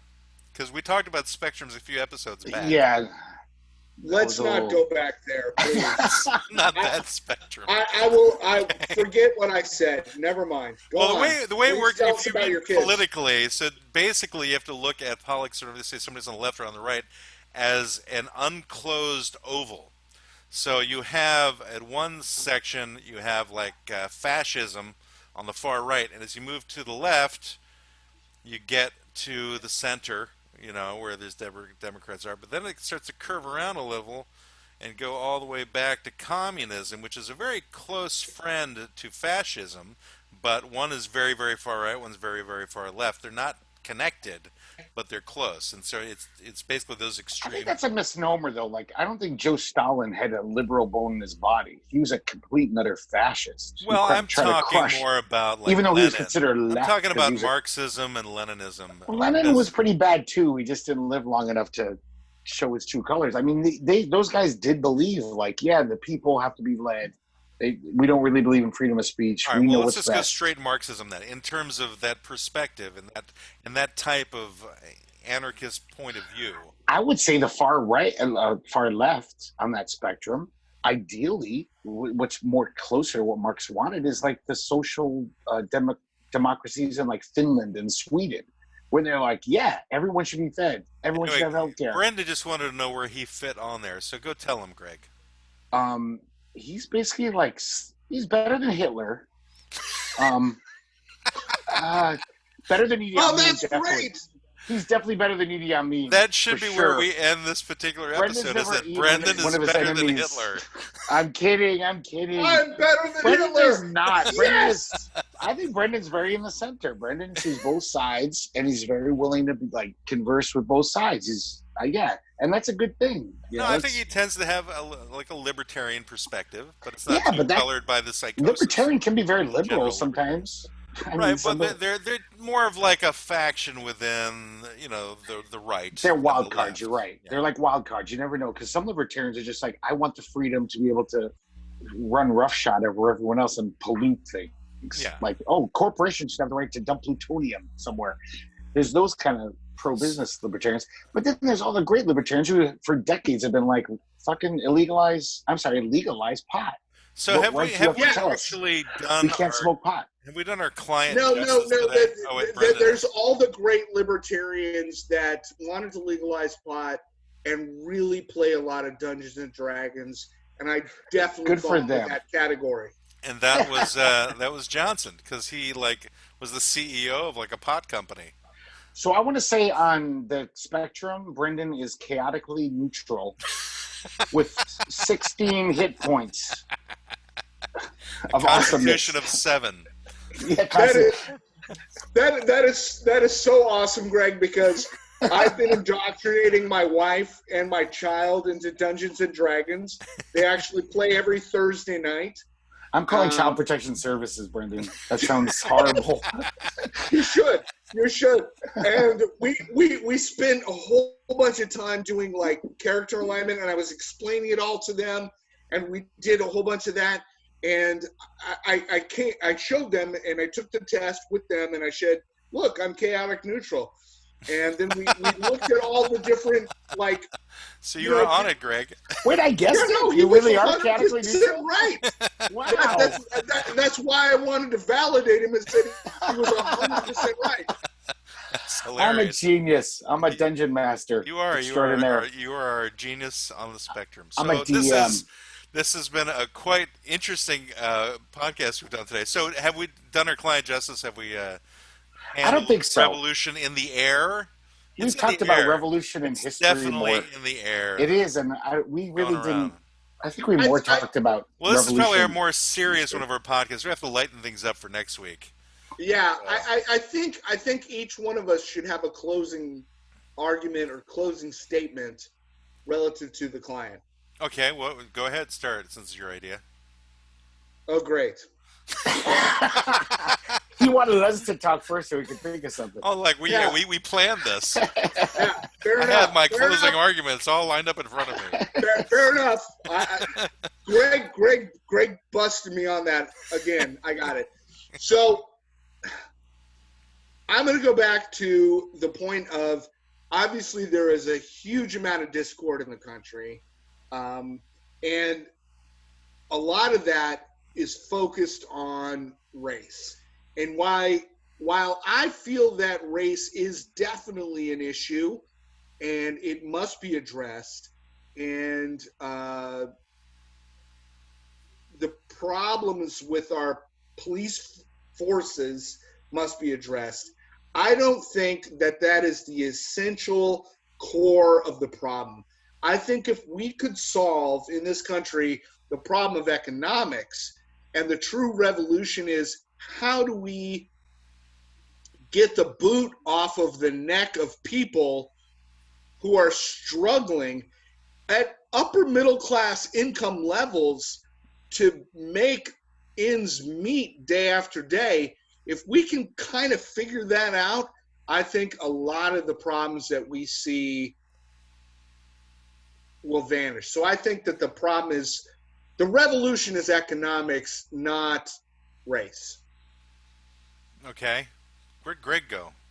I Greg's don't. I'm disappeared. right here. All right, so Greg disappeared. Greg, I'm not. I disappear. give your point of view for that. Well, maybe I just want a slight rebuttal to what Brendan said. And I think that racism is not going to go away. Like in the 50s, America was like one of the strongest economies in all history. I mean, it really was like 2 cars in every garage. Everyone was doing pretty good. That's when the upper middle class basically started. And there was still lots of racism. So I mean, I guess as a white person, I could say, yeah, I would love the economy to be better and everyone raised up. Well, the Jim Crow laws were happening then too. But sometimes, if like 20% of the populace isn't, it's not a good thing. It's not the country I want to live in. But yeah, to me, it's more actually. I think most of the ferment right now is really because of Trump. Did you just say ferment? Ferment. Like with what happens to create alcohol? Yes, that is a synonym. Synonym of the word. And how are you using the word ferment here? Cinnamon. But how are you like using? cinnamon. I'm just curious. I think you mean foment. Foment. Yes, you can't say ferment. Like things are fermenting and bubbling up and rising. If that's how you're using it, okay. It's just not typically used in that way. No, but foment. But if you're talking about a rebellion or revolution, you usually use the word foment. Okay, foment. Yeah. Foment. I think the main reason of this, like, real fervor, if you will, with anything we've seen in America, like we've had many protests in America, but like never this sustained so many cities, so huge. Because people, I think, even if, like I said, even if we didn't have any of those problems, even if we lived in this, like in Finland, but there's a leader of our country who's basically like threatening us every day on his tweets saying, yeah, I would love to get rid of democracy and take over. I mean, I know he's not saying that literally, but read between the lines. He's saying it. He's saying, like, I don't care about the First Amendment. We have the strongest people. To our client, Greg? What is your final statement regarding our client? Well, I was saying that's part of the client. That's why revolution is in the air so strongly, more than it's, I think, ever been. Like, this makes the 60s even seem pale. I know the 60s were lots of demonstrations, but there seems to be a real panic. Like, I hear lots of people. I hear people talking, word on the street. People are actually thinking, like, you just been hearing people saying things in the street. Is there going to be a coup d'etat in America? I mean, I don't think people said that during Nixon's reign. They thought he was a shitty president. But, like, yeah, Congress, nobody will go along with that. Coup d'etat! I keep hearing the circle. Yeah, there you go. Coup d'etat! I wish we had music on our show. But so that's my conclusion. That was our music. This definitely started it. Definitely the Black Lives Matter thing. But I think the foment, the fermenting of it into a tasty brew of revolution is definitely because we have this president in office who's like really just like, because when he takes power, you won't even be able to protest, talk about this stuff anymore. You'll be thrown in a camp or something. If there's a coup d'etat. When he takes power, he already has power, Greg. I'm saying that power. You can't be a coup d'etat if you're the guy running things. No, you could be an elected president and then say I'm suspending Congress. Yeah, but it's Many no coups longer have a coup happened that way. d'état. It's just you're changing the style of government. That's different. That's called a coup d'état, Matt. Look it up. I think I'm going to, Greg. I If think I'm you going to look up the suspend actual democracy, decision. that's The actual, called a coup d'état. I I mean, don't. even on a small level, martial law, you know he would love to declare martial law. He could just tell all the journalists to fuck off. Hey, it's martial law. You got no rights. You can't even ask me a question. You write All something right, so bad I about was me? looking at coup d'état meaning the particular individual, but okay, yeah, you're more correct on that. Well, yeah, it's just like anytime someone, because that would be ending our It's just the government. removal of the government. I was thinking of it Yeah, as removing the person in power. So that's yeah, he's different. attained. Gotcha. He is the guy in power, but it's still he has to work within our democratic government. But if he wants to So declare martial if law, we were to change our government right now from the republic, because we're not really a democracy, we're more of a republic. What yeah. would we change it to? What would be the form of government that would work the best? It can't be Are, democracy because we get too many hold, idiots. You know. hold on. Are we Yeah. really a republic? I think we're more of a Or republic than a democracy, I think we're an explain? oligarchy. mainly because of the electoral college. You know. So that makes us a republic and not a democracy. Yeah, that's more of the thing that defines it. Because if it was one vote for one person, then the electoral college would not be needed. What's wrong That with would that, be Okay, though? that would be the I would true love real democracy. democracy. I would love that. okay, Well, So fair many. enough. yeah. Well, I mean, democracy in that sense, where it's one person, one vote. You know, you run the risk of people in California dictating the laws for the rest of the country because they have more people to vote than Yeah, people in Wyoming. Good for them. yeah. Is it No, good for them? Because some other people no, want No, to live because out in the California woods? has a lot of good laws. no, no. I am a I am You've a lost Definitely your firm don't let mind, Florida. Greg. Don't let I'm a Florida. firm believer in the electoral college.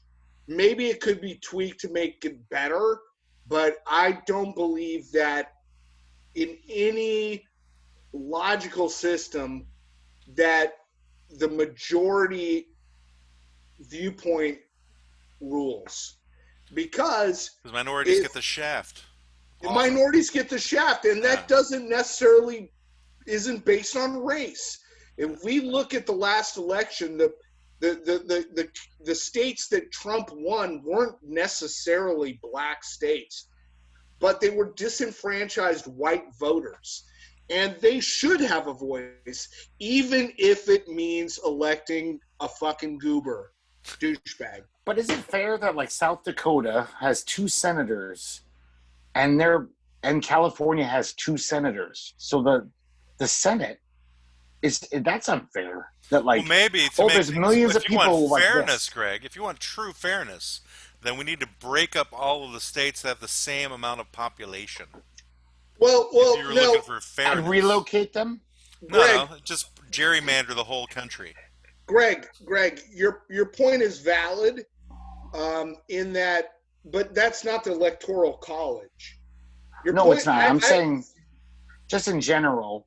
I mean, there's a reason why like pure democracy wouldn't be so bad. I mean, if the majority of people kind of want Oh, something, no, I think it could I'm be. not saying they're going to force the minority to do whatever the fuck they want. If they really love democracy, they'll say like, well, we'll still respect you can do this. We have to But look at all of them. We're not just talking about racial minorities, just talking about minorities of all different types that's what I'm of talking about. perspectives. Sorry, I meant political minorities. I meant, right. okay, you're the What I'm- losing what I'm- guy.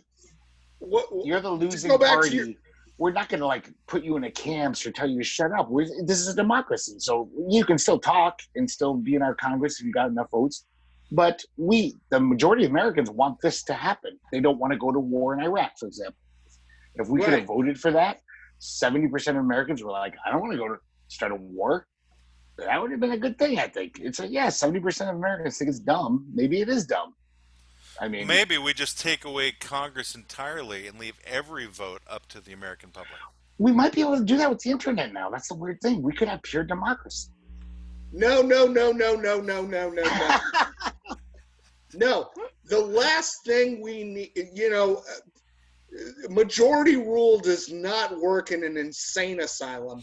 And if either one of you want to convince Idiocracy. me that America is not basically an insane asylum, I'm all years. Oh, I'm on your side with that one, Brendan. I gotta Actually, be honest though, I wish there was more like votes about major things, like should we have universal health care or not?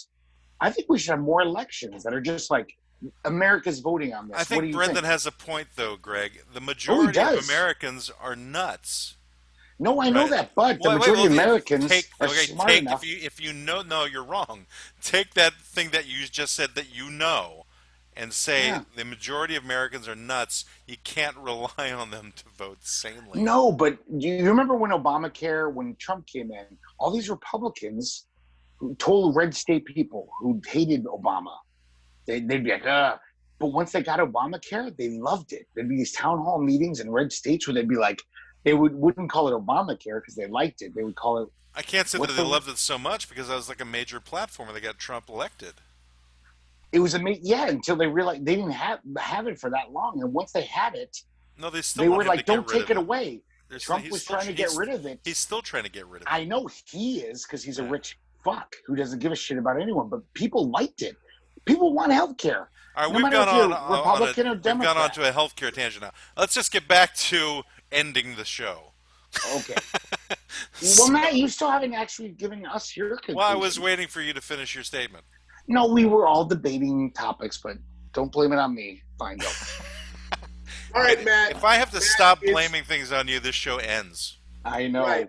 Crying out Matt. loud. So And karaoke would have thing. So, in terms of my point of view, is there revolution in the yes, air? There's absolutely revolution in the air. It's definitely there. It's the question is, will it dissipate or will it continue? And it really depends upon how our leadership handles these next couple of months. Are you optimistic about that? I have pessimism for every election I've ever voted in. So, No, but this one. You think Trump's going to handle it well do and I think? dissipate Well, the I think he's going revolution? to continue doing what he's doing. I think he's going to Yeah, make it just as bad as it incite currently it. is.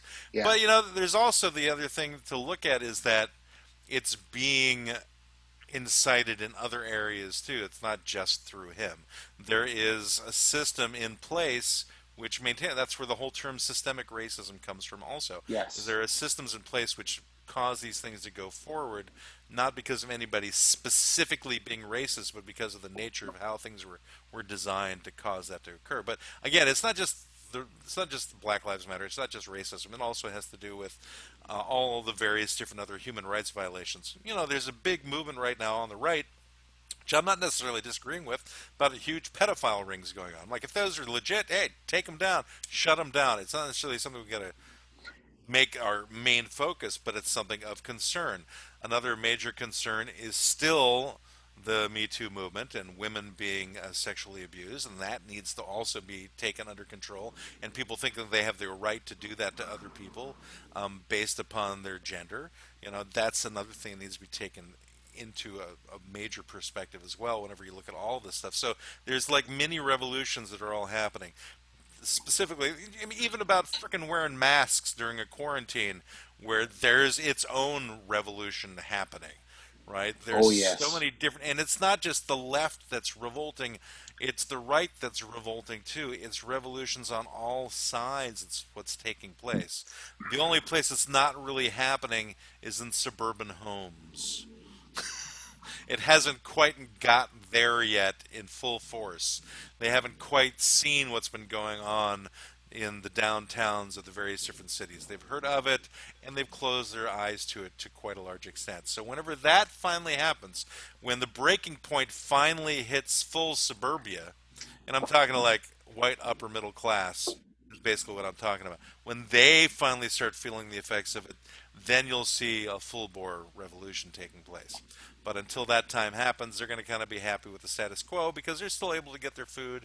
They're still able to work and however they're working. They're still not being affected by these other issues. So I don't think that's going to change. Anyway, I think we should discuss what next week should be because we need something much lighter. And I think Greg and I had talked earlier this week as a potential concept for a new client, which would be zombies. So I think to change up the seriousness. Zombies would be awesome. What I'm looking for is an update on our money and our views. about Oh, zombies. we didn't do that today. Do we have that? Oh, Yeah, what's we our no one said tally? anything, and I forgot to caught up and everything. So let us see. Where are we right now? And I'm hungry. Money. We have. Hey, we're getting closer to a pizza. We're at Fuck, thank God. I've been starving for months a waiting for dollar this pizza. 98. We're at a dollar 98 That's right so now. far. I'm gonna. So that A was dollar about. 98. That's Just like so you 20 know, cents more than last week. that's Wow. fantastic. It Just so took you us a know, while. Greg, I tweeted out to Domino's, Pizza God Hut, DiGiorno's, and I forget somebody else saying, bless you. I have a friend in Portland that needs pizza. Stop fucking around. He needs pizza. Yeah, unfortunately, our statistics aren't that great in terms of over the past month, in terms of listeners. It's kind of our Oh, no. graph is kind of going down. So we're gonna have to Wow. do some more promotion of the podcast if we want that to peak up a bit. So we've got less listeners the past couple weeks. Well, here I'll show. I don't know if you can see this or not, but I Oh, shit. That looked terrible. I'll just try that again. All right, it changed. It So still that's looks terrible. yeah, it's basically What are going those? down. What are those black dots? The black one up the top, it's 21 was our most in one day. And then Zero the is other the black least. dot is our lowest. That's where we had nobody listen to it during one day. But all these So basically, we're doing something there were wrong. days when we had lots of no zeros. We got zero again a couple of days ago.